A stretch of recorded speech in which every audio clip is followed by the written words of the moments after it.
सभी बच्चों का वेलकम है। आइए स्टार्ट करते हैं। साइंस को बहुत बेहतर तरीके से हम सीख रहे हैं। आपको अच्छा लग रहा है, फीडबैक भी काफ़ी आपका अच्छा आ रहा है। कोई डाउट हो तो आप हमसे शेयर करते हैं। सभी बच्चों के पास हमारा नंबर है, ठीक है। आइए स्टार्ट करते हैं।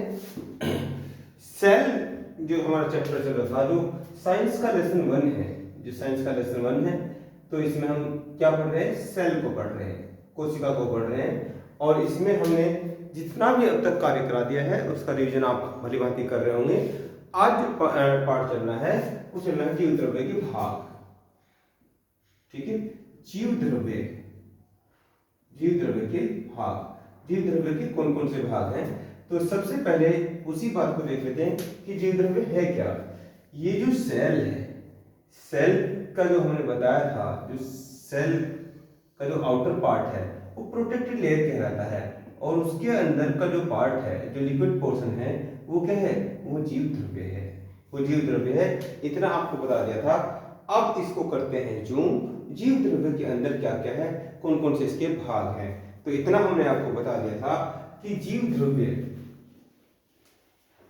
को देखने के लिए कैसे देखना है कि ये द्वारा से बना रहे सेल, अब इसकी एक ही लेयर बनाया करेंगे बार बार, और इसके अंदर एक छोटा सा पार्ट है, बिल्कुल सेंटर में है, इसलिए इसे केंद्रक कहते हैं। क्या कहते हैं? केंद्रक कहते हैं, ठीक है। और बाकी जो लिक्विड पोर्शन है, बाकी जो पोर्शन है, वो सब क्या कहलाएगा? वो जीव, वो कोशिका द्रव्य कहलाएगा। कोशिका द्रव्य, ये कोशिका द्रव्य है। तो हमने ही बताया था कि जीव द्रव्य के भाग कितने हैं? 2 हैं। क्या है? 2 हैं। एक है कोशिका द्रव्य और एक है केंद्रक। इतनी बात आपको क्लियर होनी चाहिए। एक है कोशिका द्रव्य और एक क्या है? केंद्रक है। कोशिका द्रव्य को साइटोप्लाज्म कहते हैं, साइटोप्लाज्म, इसको साइटोप्लाज्म कहते हैं, इसको न्यूक्लियस कहते हैं। ये न्यूक्लियस है, ठीक है। तो ये केंद्रक है। अब जो कोशिका द्रव्य है, जो कोशिका द्रव्य है, वो उसके अंदर कोशिका के छोटे छोटे भाग हैं, कोशिका के छोटे छोटे भाग हैं। जैसे हम बता रहे हैं कि इसका जो स्ट्रक्चर है, इसका जो स्ट्रक्चर है, इसका जो कंकाल है, ठीक है, इसका स्ट्रक्चर जिस चीज पर है उसे क्या बोलते हैं? ईआर बोलते हैं। क्या बोलते हैं? ER, endoplasmic reticulum, endoplasmic reticulum. जैसे इसके अंदर इस प्रकार से धसी हुई उंगलियों की संरचना के जैसी, ये क्या है? ये माइटोकॉन्ड्रिया है। क्या है? Mitochondria, mitochondria. इसे ऊर्जा का पावर हाउस कहते हैं। जैसे इसके अंदर एक थैलीनुमा संरचना है, इसके अंदर थैलीनुमा संरचना है, इसे क्या कहते हैं? लाइसोसोम कहते हैं, लाइसोसोम कहते हैं, लाइसोसोम कहते हैं। तो इतनी बातें आपको क्लियर हो चुकी थी, इतनी बातें आपको क्लियर हो चुकी थी।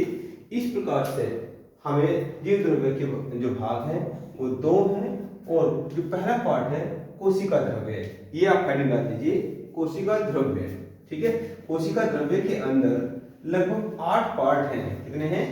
8 पार्ट हैं। स्टेप बाय स्टेप सभी को क्लियर करते हैं, स्टेप बाय स्टेप सभी को क्लियर करते हैं। तो अब हेडिंग लगाएंगे आप साइटोप्लाज्म, साइटोप्लाज्म, साइटोप्लाज्म क्या बोलते हैं? कोशिका द्रव्य, ठीक है। साइटोप्लाज्म के अंतर्गत 8 बातों को हमें स्टडी करना है, जो 8 महत्वपूर्ण बातें हैं, ठीक है। सबसे पहली जो चीज है वो क्या है? ईआर। क्या है? ईआर, एंडोप्लाज्मिक रेटिकुलम बोलते हैं, अंतः पृथ्वीय, पृथ्वीय जालिका, अंतः पृथ्वी जालिका। जो अंतः पृथ्वी जालिका है, ठीक है, उसके स्ट्रक्चर को देखते हैं। जो पूरा स्ट्रक्चर है, जो कोशिका का स्ट्रक्चर है, ठीक है, उसे क्या बोलते हैं? अंतः पृथ्वी जालिका बोलते हैं, एक जाली के समान। तो बीच में आप समझ चुके हैं क्या है? केंद्रक है, इसको बाद में देखेंगे। अब ये जो कोशिका का स्ट्रक्चर है, जो कोशिका का स्ट्रक्चर है, यही क्या है, यही ईआर कहलाता है। यही क्या कहलाता है, ईआर कहलाता है। ठीक है, अंतःप्रद्रवी जालिका। तो आप हेडिंग डालिए ईआर अंतःप्रद्रवी जालिका और ये स्ट्रक्चर बनाइए। ठीक है, ये स्ट्रक्चर बनाइए।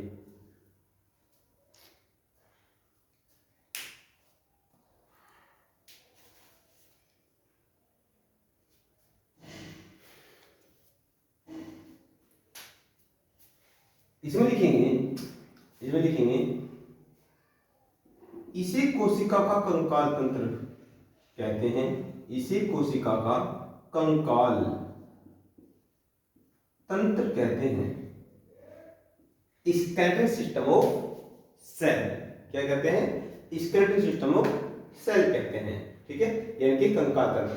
जिस प्रकार से जैसे आप हो, मैं हूं, हम सबका भी तो कंकाल होता है। समझ लीजिए बात को, हम सबका जो स्ट्रक्चर है, हम सबका जो स्ट्रक्चर है, ये क्या है, ये यहां पर इस प्रकार से हड्डियों का जो ढांचा होता है, उसी के ऊपर तो क्या है, उसी के ऊपर ये आंख, नाक, कान, हाथ, पैर, ये सब है। ठीक है, तो ये जो हड्डी है, ये अस्थियां हैं, इसी को क्या बोलते हैं, कंकाल बोलते हैं। इसको क्या बोलते हैं, कंकाल बोलते हैं। तो ये क्या है, ये हमारा कंकाल है, और हमारा कंकाल जिन चीजों से बना है, हमारी बॉडी जिस चीज से बनी है, वो सेल है। तो सेल का स्ट्रक्चर किस पे खड़ा होता है, वो ईआर पे खड़ा होता है, अंतःप्रद्रवी जालिका। तो इसे क्या बोलते हैं, कोशिका का कंकाल तंत्र बोलते हैं। क्या बोलते हैं, कोशिका का कंकाल तंत्र बोलते हैं। ठीक है, कोशिका का कंकाल तंत्र कहते हैं। Skeletal system of cell. Clear, आया हुआ क्वेश्चन है, पूछेगा कोशिका का कंकाल तंत्र किसे कहते हैं, तो वो ईआर को बोलते हैं। ठीक है, तो लिखेंगे कोशिका का स्ट्रक्चर या कोशिका की संरचना, कोशिका की संरचना इसी पर आधारित होती है, इसी पर आधारित होती है। इसकी खोज पोर्टर नामक वैज्ञानिक ने की। इसकी खोज पोर्टर नामक वैज्ञानिक ने की। पोर्टर नामक वैज्ञानिक ने की। ठीक है, अब जो ईआर है, जो ईआर है वो दो प्रकार की होती है। जो ईआर है वो दो प्रकार की होती है। दो प्रकार कैसे, जो ये ईआर है, एक तो रहती है दानेदार, उस पर कुछ दानेनुमा संरचना होती है। ठीक है, उस पर कुछ दानेनुमा संरचना होती है। तो इसको क्या बोलते हैं, रफ ईआर बोलते हैं। इसको क्या बोलते हैं, रफ ईआर। रफ ईआर, खुरदुरी सतह वाली। ठीक है, ये क्या हुई, रफ ईआर हुई, खुरदुरी सतह वाली। ठीक है, और ये क्या है, चिकनी सतह वाली।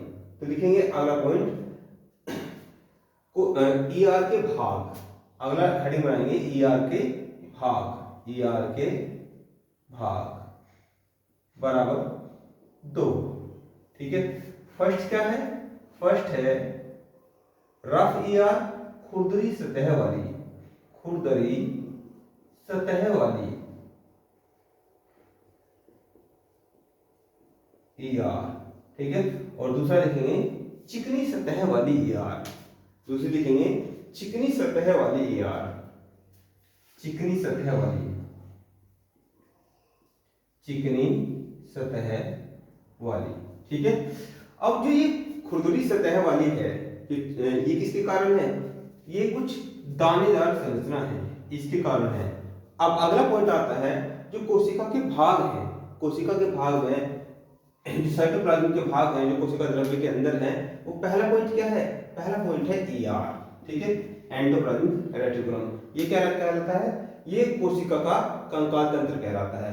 अब इस पर जो दानेदार संरचना है, उसको क्या बोलते हैं, उसको राइबोसोम बोलते हैं। यही कोशिका का सेकंड पार्ट है। क्या बोलते हैं, राइबोसोम।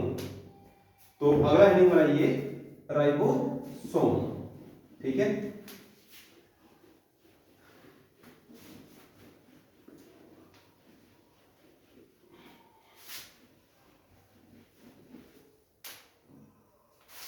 राइबोसोम। पहला लिखा आपने ER, पहला ER, दूसरा है राइबोसोम, राइबोसोम, टोटल 8 है, ठीक है, राइबोसोम। अब राइबोसोम क्या है? राइबोसोम जो खुरदुरी सतह वाली, जो खुरदुरी सतह वाली ER है उस पर जो दानेदार संरचना है वही क्या है? राइबोसोम है। अब ये राइबोसोम क्या होता है? इसको प्रोटीन निर्माण की फैक्ट्री बोलते हैं। इसको क्या बोलते हैं? प्रोटीन निर्माण की फैक्ट्री, प्रोटीन निर्माण की फैक्ट्री बोलते हैं। जो प्रोटीन है हमारी बॉडी में, जो प्रोटीन है वो किससे बनता है? अमीनो अम्ल से बनता है। किससे बनता है? अमीनो अम्ल से बनता है। वो अमीनो अम्ल हम जो खाते हैं तो हमारे शरीर के अंदर, सेल के अंदर राइबोसोम में जाकर प्रोटीन का निर्माण होता है। तब हमारे उस कंकाल पर फैट आता है, ग्रोथ आती है, ठीक है, तब वो धीरे धीरे डेवलप होता है। तो शरीर के निर्माण के लिए प्रोटीन महत्वपूर्ण भूमिका होती है। और प्रोटीन कहाँ बनता है? राइबोसोम के अंदर बनता है। इसलिए राइबोसोम को प्रोटीन निर्माण की फैक्ट्री कहा जाता है। ठीक है, क्लियर बात? लिखेंगे राइबोसोम, लिखेंगे इसे प्रोटीन निर्माण की फैक्ट्री कहा जाता है।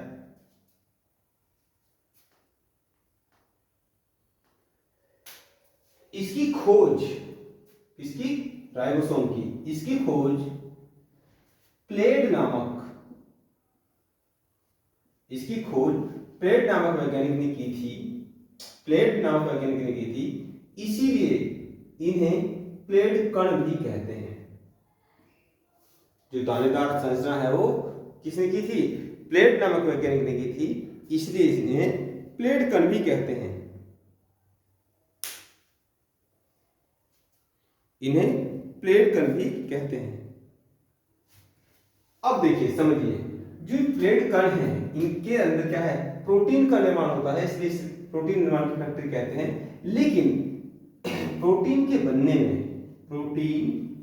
में अब इसके लिए कच्चा माल क्या होगा? जो प्रोटीन है तो प्रोटीन निर्माण की फैक्ट्री तो क्या हो गया? राइबोसोम को कहते हैं, ठीक है।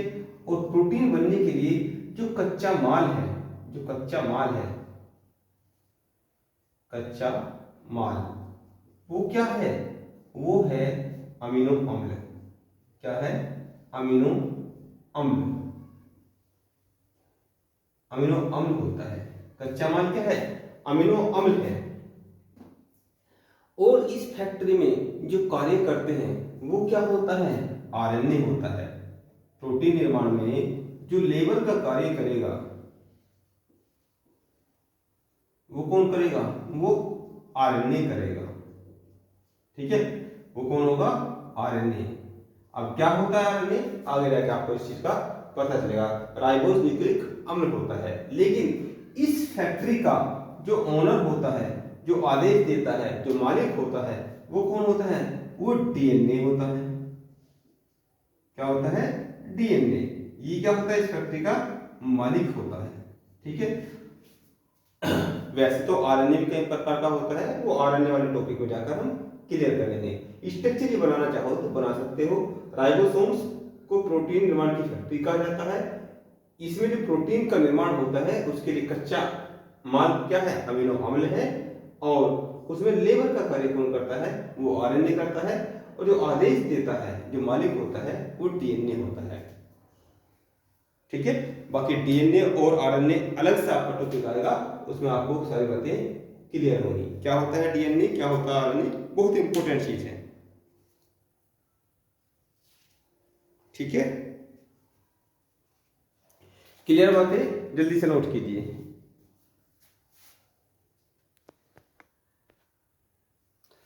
नोट किया आपने? नेक्स्ट पॉइंट, कोशिका द्रव्य के अंदर देखिए सब कुछ कहां हो रहा है? सब कुछ जीव द्रव्य में ही हो रहा है। इसलिए प्रोफेसर हेक्सले ने क्या कहा है? इसे जीवन का भौतिक आधार कहा है। जो तीसरा पॉइंट है जीव द्रव्य के अंदर, जो तीसरा पॉइंट है तो वो क्या है? लवक। क्या है? लवक, ठीक है। और लवक के विषय में ऐसा कहा जाता है कि यदि हमारे अंदर होता, हमारे अंदर मतलब यानी कि जब कोशिका में है तो क्या हमारे अंदर नहीं है? नहीं, ये हमारे अंदर नहीं होता है, ये पादाप कोशिका का अंग है, ये पादाप कोशिका का अंग है। ठीक है, क्योंकि आपको बताया है ये चैप्टर क्या चल रहा है? कॉमन चल रहा है। तो जो पेड़ पौधे होते हैं, जो पेड़ पौधे होते हैं, तो पेड़ पौधे की जो कोशिका होती है, कोशिका के अंदर उसकी कोशिका के अंदर उसके जीव द्रव्य में एक पार्ट होता है, क्या? लवक होता है। ठीक है, और इस लवक की वजह से ही पेड़ पौधों को नौकरी करने की जरूरत नहीं पड़ती, पेड़ पौधों को पढ़ने की जरूरत नहीं पड़ती, क्योंकि सब हम जो कार्य कर रहे हैं, हम जो कार्य कर रहे हैं, आप जो कार्य करना चाहते हो, आप जो सरकारी नौकरी लेना चाहते हो, किस वजह से? पढ़ लिख कर अच्छी नौकरी करोगे, अच्छे पैसे मिलेंगे, तो सब किसके लिए होता है? अपने खाने के लिए। लेकिन पेड़ पौधे ऐसे होते हैं, उन्हें खाना अलग से बनाने की जरूरत नहीं पड़ती, इनके अंदर ही खाना बनता है। सोचो, यदि ये लवक आपके अंदर होता तो क्या जरूरत पड़ रही थी पढ़ने की? क्यों? क्या केवल पढ़ने के खाने के लिए पढ़ते हैं? हाँ, मोस्टली अंतोगत्या सब क्या होता है? सब पेट के लिए ही तो होता है, सब पेट के लिए होता है। भाई तुम हो, तुम्हारे जो पापा हैं, तुम्हारे खाने पीने का इंतजाम कौन करता है? तुम्हारे पापा करते हैं। और जब तुम बड़े हो जाओगे, नौकरी लग जाएगी, तो अंतोगत्या क्या है?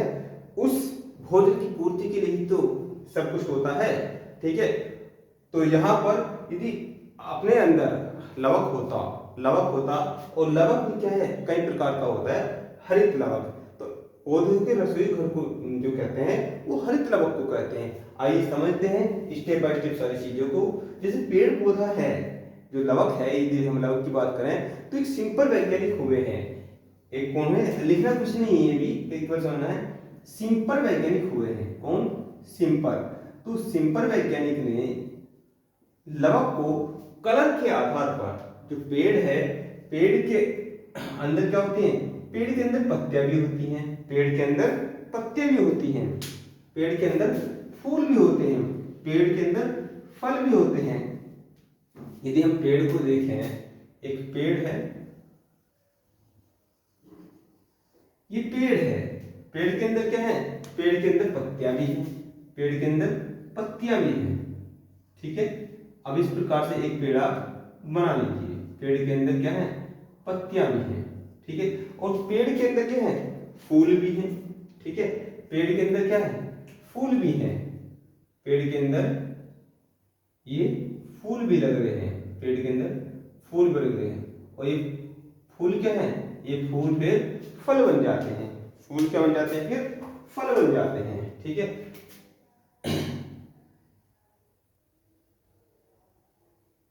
ये फल बन जाते हैं। ये हमने आम का फल बना दिया। ठीक है, ये फल बन जाते हैं। तो एक ही पेड़ के अंदर रंग बिरंगे अलग अलग प्रकार के कलर मिलते हैं। तो लवक क्या है? लवक क्या है लिखेंगे, पहले टोपी डाल लीजिए लवक, और उसके बाद ये एक वृक्ष बना लीजिए अलग अलग कलर से।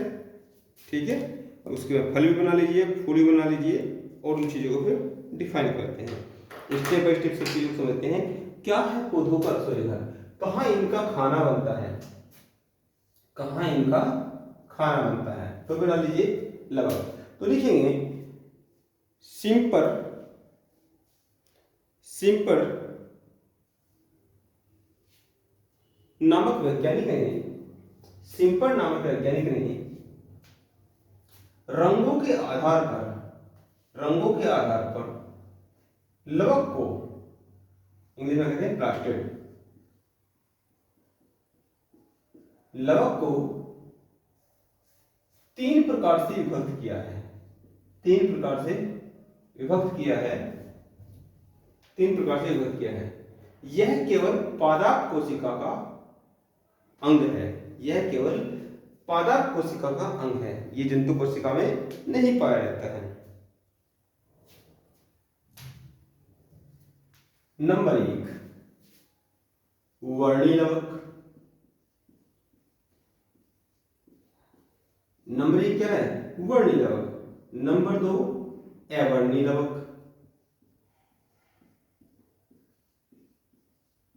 और नंबर 3 है हरित लवक। हरित लवक। ठीक है, तो खुद समझ में आ रहा है जो पौधे का रंग बिरंगा भाग है, जो पौधे का वर्ण का मतलब क्या होता है, रंग, जो रंग बिरंगा भाग है वो क्या है, वो वर्णी लवक के अंतर्गत आता है। और जो श्वेत रंग का है, जिसका कोई कलर विशेष नहीं है, वो अवर्णी लवक के अंतर्गत आता है। और जो पौधे का हरा भाग है वो हरित लवक के अंतर्गत आता है। तो आप देख रहे हैं कि यहाँ पर जो ये है जड़ें हैं, तो ये क्या है, ये अवर्णी लवक का पार्ट है। ठीक है, जो रंग बिरंग का पार्ट दिखाई दे रहा है वो क्या है, वर्णी लवक का पार्ट है। और जो आप देख रहे हैं हरे वाला पार्ट, जो पत्ती वाला पार्ट है, वो क्या है, वो हरित लवक का पार्ट है। तो लिख लीजिए और स्टेप बाय स्टेप इन सब चीजों को समझते हैं।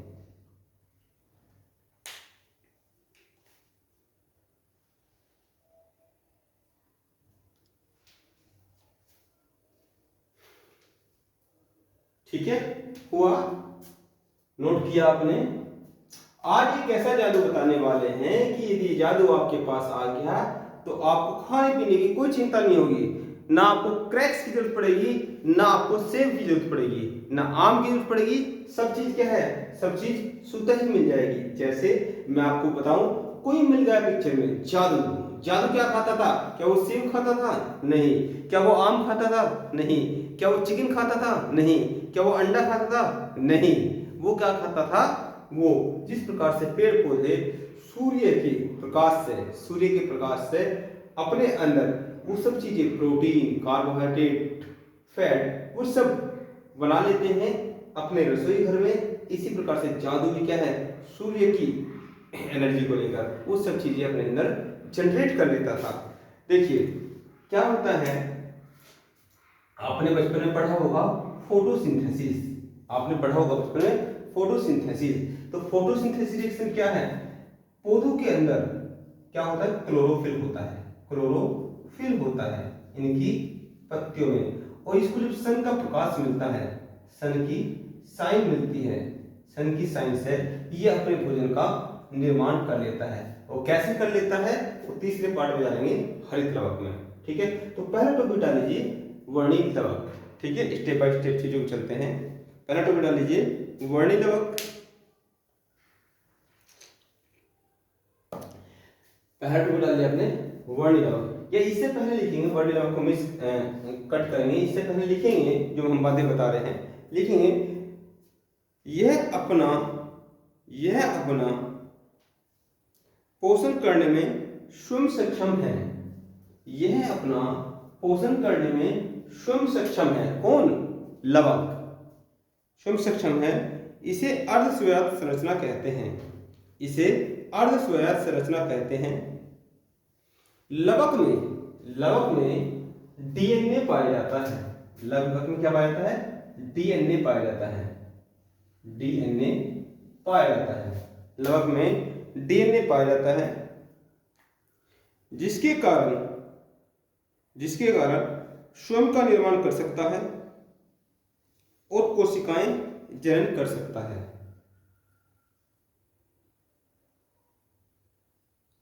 यह पादाप कोशिका का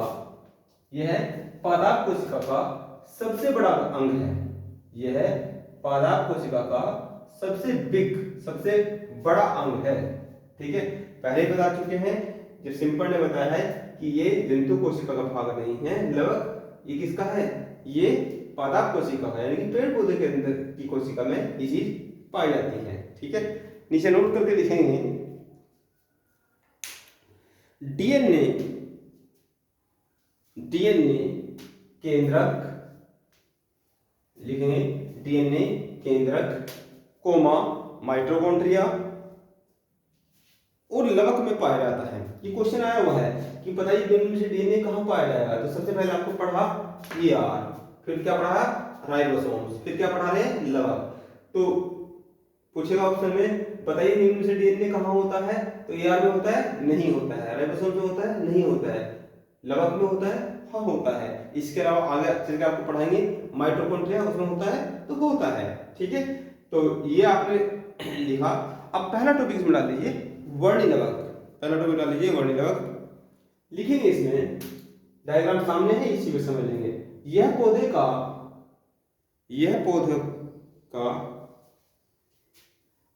रंग बिरंगा भाग होता है।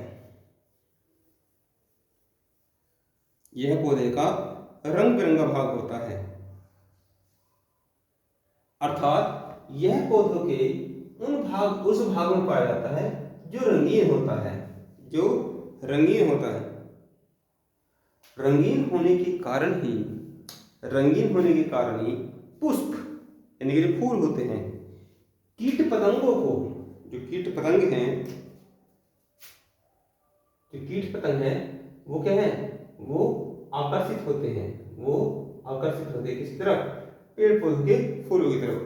रंगीन होने के कारण ही पुष्प कीटों को अपनी तरफ आकर्षित करते हैं, जिससे परागण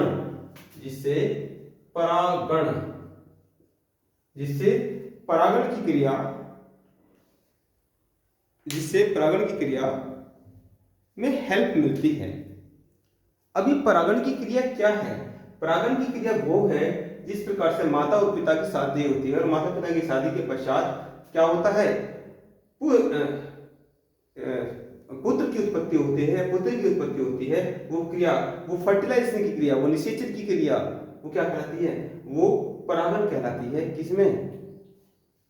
पेड़ पौधों में। ठीक है। अब यदि ये आकर्षण ना हो, यदि कीट पतंग इस तरफ ना आए, तो यहाँ पर फूल तो लगेगा लेकिन फल के रूप में कन्वर्ट नहीं हो पाएगा। ठीक है।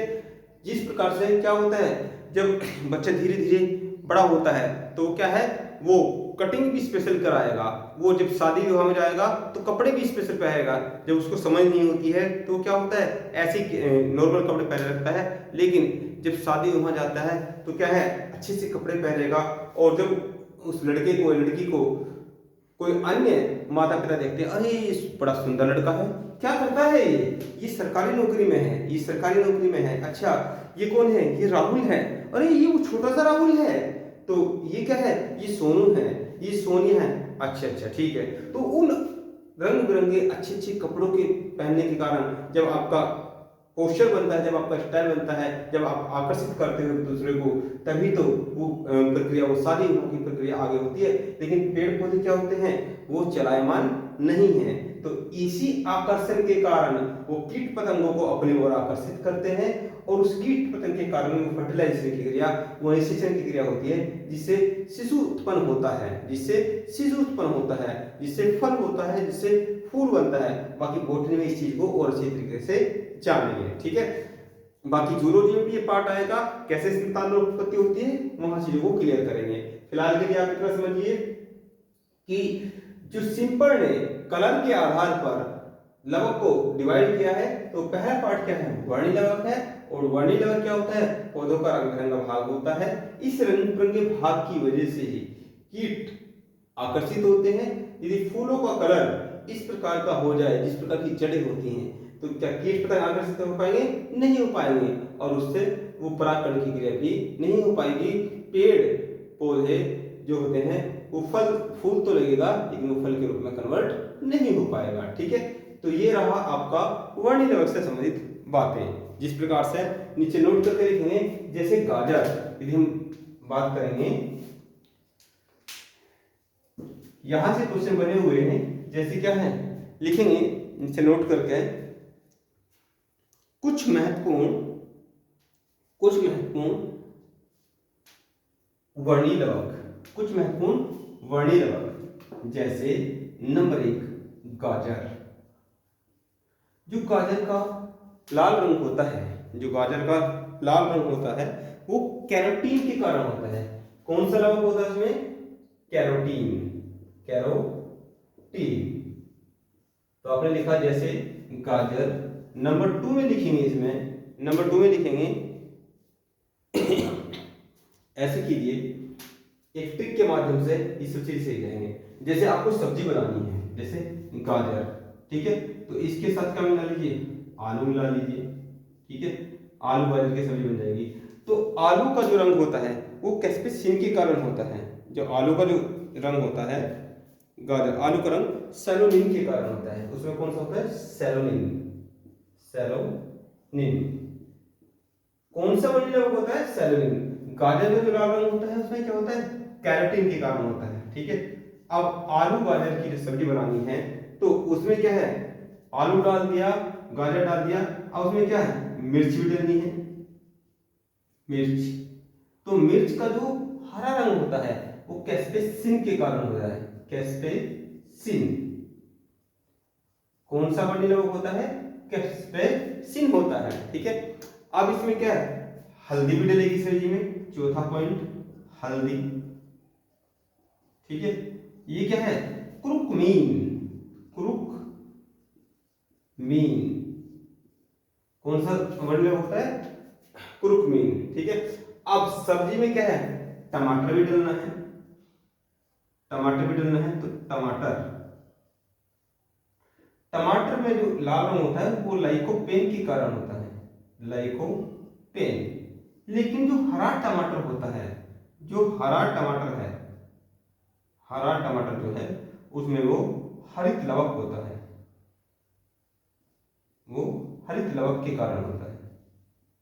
ठीक है, वहां वो लाइकोपेन नहीं होता है, इस बात का ध्यान रखेंगे। तो एक सब्जी बनी आपकी क्या? आलू गाजर की। ठीक है, आलू गाजर की, उसमें मिर्च भी डाल दी, उसमें हल्दी भी डाल दी, उसमें टमाटर भी डाल दिए। ठीक है, और इसमें क्या पॉइंट लेते हैं? इसमें ले लेते हैं अब आलू गाजर की सब्जी बनेगी। अब एक सब्जी बनाओ आलू बैंगन की। ठीक है, आलू लिखा हुआ है 5वां नंबर, 6ठा नंबर बैंगन। बैंगन का रंग क्या होता है? वो बैंगनी होता है, जेंथोमाइसिन के कारण होता है। जो बैंगन है वो जेंथोमाइसिन होता है, जेंथोमाइसिन, जेंथोमाइसिन। ठीक है, क्या होता है? जेंथोमाइसिन होता है। ठीक है, तो आलू गाजर की सब्जी बन चुकी है, आलू बैंगन की सब्जी बन चुकी है, बाकी चीजें इसमें सेम डल जाएंगी। ठीक है, तो सब्जी कंप्लीट होगी। जब आपने सब्जी बना ली है, अब सलाद भी चाहिए आपको, तो क्या है? 7वें नंबर पॉइंट ले लीजिए, 7वें नंबर पर चुकंदर, चुकंदर। ठीक है, अब सलाद भी खा लीजिए। तो चुकंदर का जो रंग होता है वो विटामिन के कारण होता है। वो क्या होता है? विटामिन, वो विटामिन के कारण होता है, विटामिन के कारण होता है। तो ये कुछ एग्जाम्पल थे वर्णीय लवक के। ये सब क्या है? ये सब वर्णीय लवक है, और ये सब क्या है? ये वो चीजें हैं जो आप जनरल तौर पे यूज करते हो। ठीक है, तो क्वेश्चन किस प्रकार से आता है? क्वेश्चन आता है, बताइए आलू का जो रंग है वो किसके कारण होता है, या गाजर का लाल रंग किसके कारण होता है, या बैंगन का जो बैंगनी रंग होता है वो किसके कारण होता है? तो इन वर्णीय लवक के कारण होता है। याद करने का सिंपल तरीका है, हमने सब्जी बनवाई आपको आलू टमाटर की, तो आलू टमाटर की सब्जी में क्या क्या डलेगा? ठीक है, आलू गाजर की सब्जी और आलू बैंगन की सब्जी, साथ साथ में आपको सलाद भी खाने के लिए दिया है। ठीक है, तो बाकी इसमें गाजर हो चुका है, चुकंदर हो चुका है, मिर्च हो चुका है, बैंगन हो चुका है, हल्दी हो चुका है, आलू हो चुका है, टमाटर हो चुका है, दोनों प्रकार का। ठीक है, दोनों प्रकार का टमाटर हो चुका है। चलिए, तो ये सब चीजें हो चुकी हैं, आप देख लेना, जल्दी से नोट कर लो, बाकी फिर आगे चलते हैं।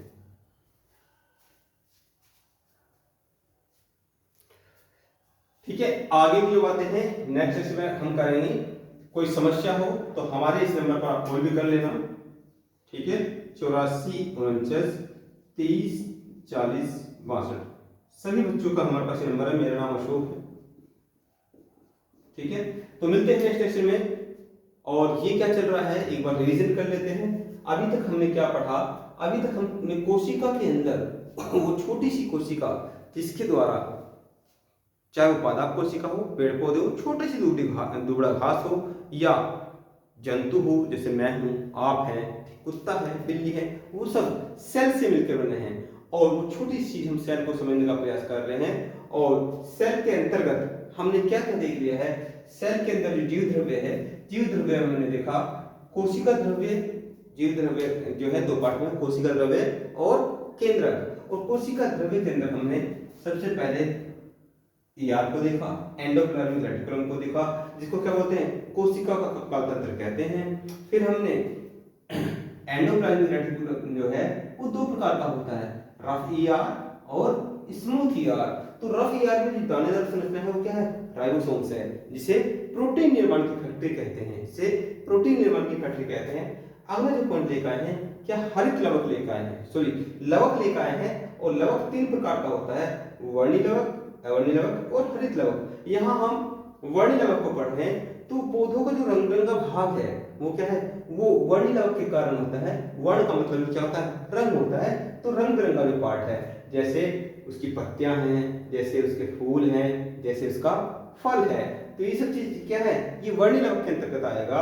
और यदि पूछा जाए कि मिर्च का जो हरा रंग होता है वो किसके कारण होता है, तो कैस्पेसिन वर्णी लवक के कारण होता है, कैस्पेसिन वर्णी लवक के कारण होता है। इस प्रकार से हमने 3 सब्जी बनवाई आपकी, एक आलू गाजर की सब्जी, एक आलू बैंगन की सब्जी और एक आलू टमाटर की सब्जी, ठीक है। तो अब इनको क्या कहेंगे, अब आलू को आप आलू मत कहना, सेलोनिन की सब्जी कहना, आराम से याद हो जाएगा आपको। फिर आलू गाजर की सब्जी नहीं कहना है, सेलोनिन और कैरेटिन की सब्जी कहना है, या सेलोनिन और चैंथोमाइसिन की सब्जी कहना है, ठीक है। इस प्रकार से आप इनको याद करोगे। अरे आज मम्मी आपने ये जो सब्जी बनाई है उसमें कुरकुमिन तो डाला ही नहीं आपने, यानी कि हल्दी तो आपने डाली नहीं है। प्रैक्टिकल वे में आप इन चीजों को लेकर चलोगे तो आपको रटने की जरूरत नहीं पड़ेगी, ठीक है। मिलते हैं नेक्स्ट लेक्चर में, धन्यवाद।